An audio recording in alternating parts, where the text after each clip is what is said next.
How's it going, guys? Cameron here with Canadian Gamer, back at you with another video here now. Got off work pretty late tonight, and I really wanted to put this video because I have a few things I wanted to show off, a few things I wanted to talk about as well. Back up in the morning, I gotta be at the job site for 6 o'clock in the morning, so just non-stop, go, go, go. It is what it is. That's life.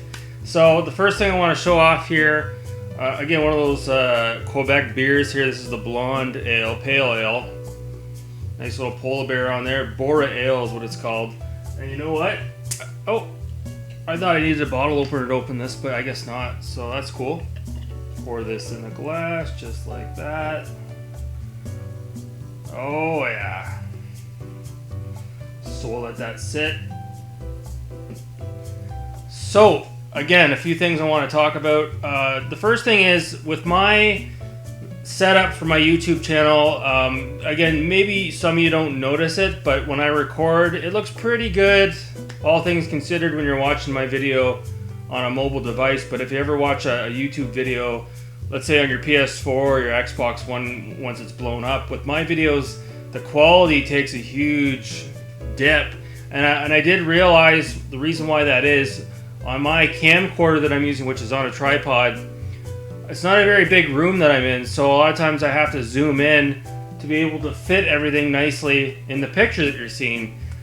Well, when you zoom in on a camcorder, it greatly affects the resolution and the quality of the video. So, like, just to give you an example, if I were to take the camcorder right now and zoom right out, you'd see probably the entire wall right here. The quality would be much better, but you'd see the whole wall, and it doesn't make sense. So I guess what I'm trying to say is I'm fooling around at the moment, trying to get different angles in the room, trying to see what works, what doesn't. So bear with me over the next few videos as I do that. Like, again, you guys don't see it from where your perspective is, but the camera is literally right in front of my face right now. So it's just crazy. So the first thing I want to do is I want to actually show off a few pickups here. Yes, that's right, pickups. The first one was 2 days ago at the local thrift store. I found this game here, Starsky and Hutch for the PlayStation 2. Complete in box. I was never really a huge fan of the TV show. I can't really say that I even watched it, to be honest with you. I mean, I've seen a little bit of it when I was a kid. It's complete in box. The disc has a couple of little scuff marks on it, but that's okay for what I paid, $5.99. This game, I believe, came out on the original Xbox as well, and it's pretty cool. It's like, you're basically in a Gran Torino, and you're on the movie set, and there's different obstacles, and there's one on the back here. You're driving your car through a ring of fire. I don't know if you can see that. So I've heard nothing but good things about this game. I passed it up quite a few times in the wild, and this time I thought, I'm going to go ahead and get it. And no, I didn't pick this up just because MJR touted it as a hidden gem. I was looking at this game long before he jacked the price on it. And then today, at the pawn shop, I didn't have a lot of time before work to go in there, but I did run in. Pawn shops are open again, back in business amidst the COVID-19. A lot of the businesses are starting to open up in Ontario. And for $5, I picked up complete in box, complete in jewel case, the original Gex for the PlayStation. So extremely happy to pick this game up. I've never played it before. I don't think this was on the PlayStation Classic.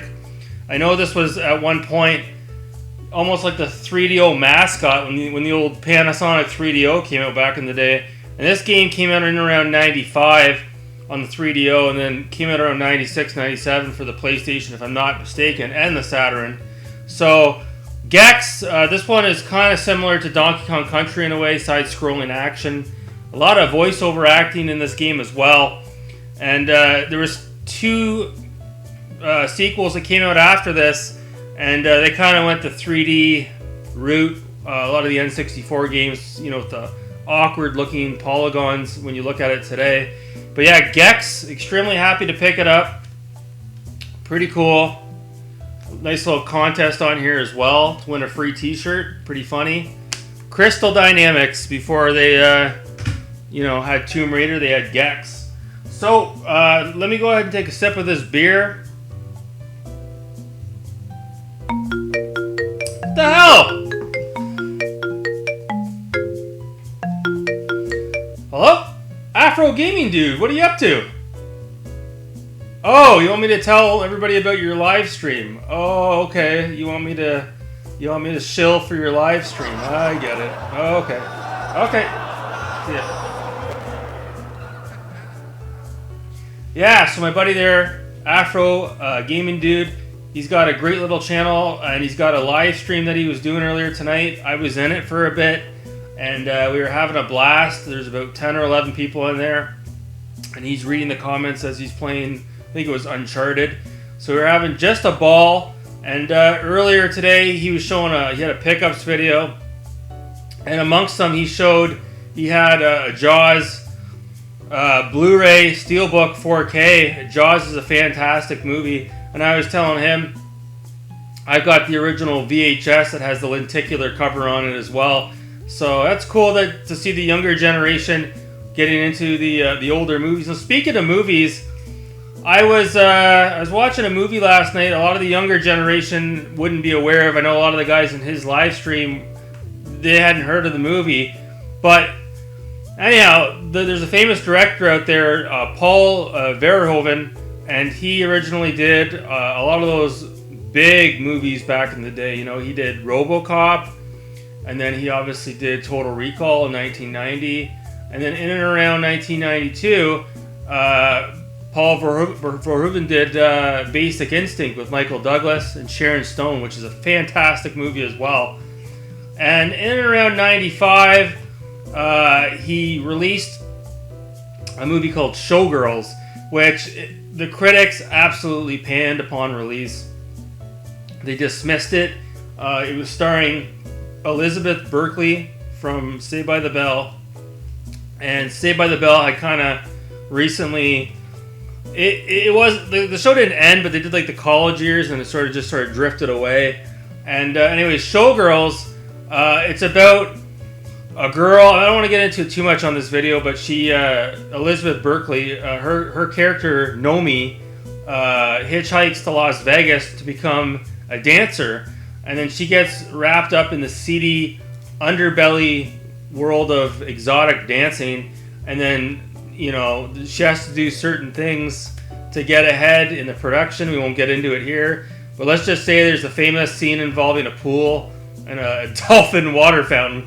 So anyways, the reason why I bring that up is because the movie came out 25 years ago, and over the last couple of years, it's been getting a little bit of a reappraisal from a lot of the people out in the community, to the point where the film has a cult following.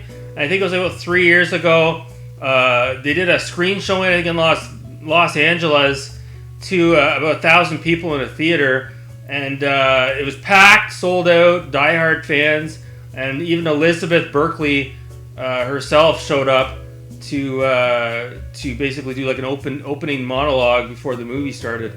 So Showgirls, it is a fantastic movie. It has like the cinematography of like Total Recall or Basic Instinct, but it's mixed with this crazy story about this girl that goes to Las Vegas and gets wrapped up in this crazy underbelly of a industry, and it's really crazy. And there's a scene in the movie too. It's horrific. It's kind of like a rape scene, and it's really shocking to see. But again, it's sort of painting the picture of certain things that maybe not rape, but I'm sure like exotic dancers and things like that. Las Vegas. There's all kinds of craziness that I imagine happens in Las Vegas, which is extremely unfortunate. So the film, I would say it's an accurate depiction of what it's like to be an exotic dancer on the Sunset Strip. So it's a really good film. You got Kyle MacLachlan there from Twin Peaks is in it. And of course, my babe, Gina Gershon's in it as well. And man, oh man, she doesn't disappoint. So I also wanted to show off here, how are we doing for time? 10-minute mark? Okay, we'll keep going. Album of the day, for the older generation, Rolling Stones, Exile on Main Street. Now this is like an original copy from the, I guess you would say the early to mid 70s. So it's a really good double LP. It's fantastic. Mick and the boys at their finest. So, also, I wanted to mention this as well the other night. I busted out the Guitar Hero guitar. I'm a lefty, and I was playing Rock Band, and I was playing Guitar Hero 2. After playing the game side by side, I will admit that I prefer Guitar Hero over Rock Band. That's just my personal preference. And the last thing I want to mention here is, very quickly, I've been doing some research on it, and I'm not 100% committed yet, but I think this is the way that I'm going. There's a buddy of mine in the community there, Cujo. You might see him in the comments once in a while.